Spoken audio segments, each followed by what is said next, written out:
So today in this video I'm doing a little bit more of a deep dive on specific ingredients or skin concerns, and today we're going to talk all about retinol.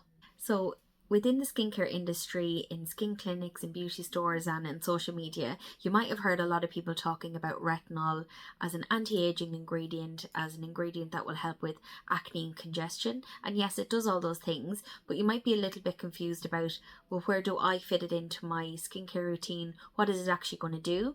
And I feel sometimes people come into clinic and they're actually a little bit nervous about retinol. They might think that they're going to peel or get irritated by using it, but that's not the case, and I'm going to describe to you now. So retinol is a type of vitamin A, and we call types of vitamin A in the skincare industry retinoids. So there are loads of different strengths of retinoids, and retinol has different strengths within itself as well.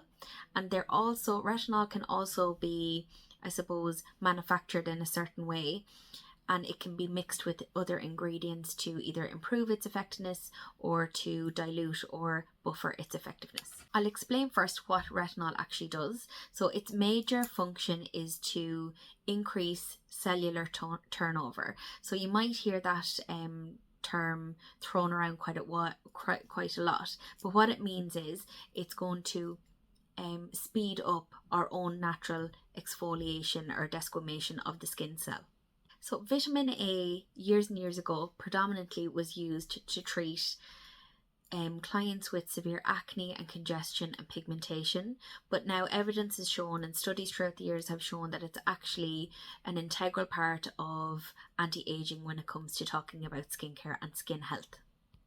When clients come into clinic and they present with impaired barriers, extreme acne, there are many types of different acne rosacea, severe pigmentation. When you see that, immediately you are seeing a deficiency in vitamin A in the skin. Now, there is a type of retinol for all skin types out there, even the most sensitive of skins. And the best thing to do, as I always say, would be to get recommendation and information off your skin therapist. They are going to be the best qualified in order to describe and put you on the right type of retinol for your skin type and basically describe to you how to use it correctly. So I think sometimes the main thing to realise is we are all going to age, and ageing is a gift definitely denied to many.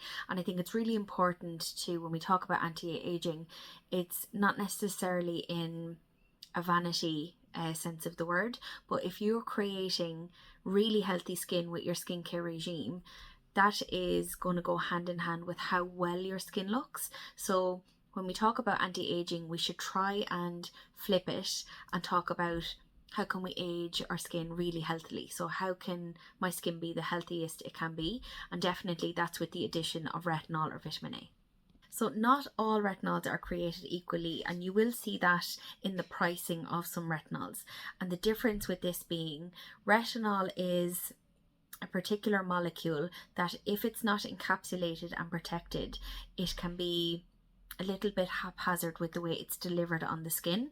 So it's very important that you ideally try to find a retinol that has the word encapsulated with it. That means that it's not going to land on the skin and just go wherever it wants.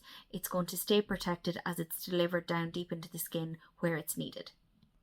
So retinols as well can also be mixed with different ingredients like hydrators, hyaluronic acid, kind of other moisturizers within them. And what that does is it lessens the effects of any irritation that might be caused.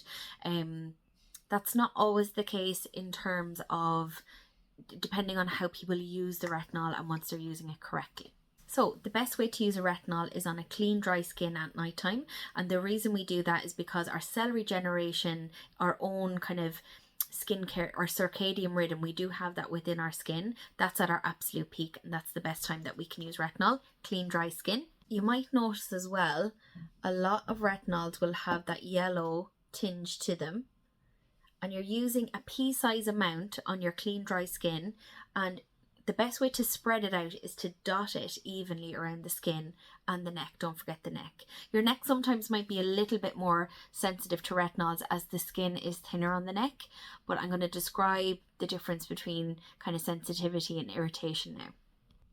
So Definitely always use your retinol correctly and how it's been recommended to you. That's why I think it's so important to link in with a skin consultant when you're using a retinol, and they will tell you the best way to use it. If you're not with a skin therapist or a skin consultant and you're starting to use a retinol, you would use it once every third night, then every other day, and then depending on your tolerance, you would build yourself up to ideally being able to use it every night. Like sometimes people can experience a little bit of irritation, a little bit of tightness, dryness, itching, flaking when using a retinol. That's not particularly a bad thing if it is a severe one of those if it's a severe symptom of one of the things I just called out. You would stop usage immediately. If it came to the point where it was really unbearable on the skin, then you would just stop usage and contact your skin therapist or skin consultant, but stop using for a few days to just give the skin a break. But that little bit of dryness or tightness or irritation in the skin, what that's indicating is your skin is just not used to accepting that particular ingredient, and you could skip a night and then build yourself back up to it again. So it's getting your skin used to that particular active ingredient. So if you're a first time sensitive user maybe of retinol, there are other ways you can, I suppose, buffer and slow down the penetration of the retinol into your skin. So one way is to apply a serum, then apply your retinol, and then let it sit on the skin for a few minutes, and then apply another serum. And what you're doing is you're nearly diluting the retinol, so it's going slower into the skin and it's being buffered with other products. If you're using retinol on its own, ideally, again, like I said, clean dry skin, apply your retinol. Ideally, I like to leave the retinol sit on the skin for up to 20 minutes before adding an additional moisturizer, whether that be a hydrating moisturizer or a moisturizer with peptides. You don't necessarily need that extra product, that extra moisturizer at nighttime. Some people do like the addition of that hydrating factor, or it could have other anti-aging benefits like peptides. So my last piece of advice is, when purchasing a retinol, I think it is an investment into your overall skin health and your anti-aging routine. And I think the best thing to do is to get advice from somebody who knows about skin and knows about your skin and is able to treat your concern.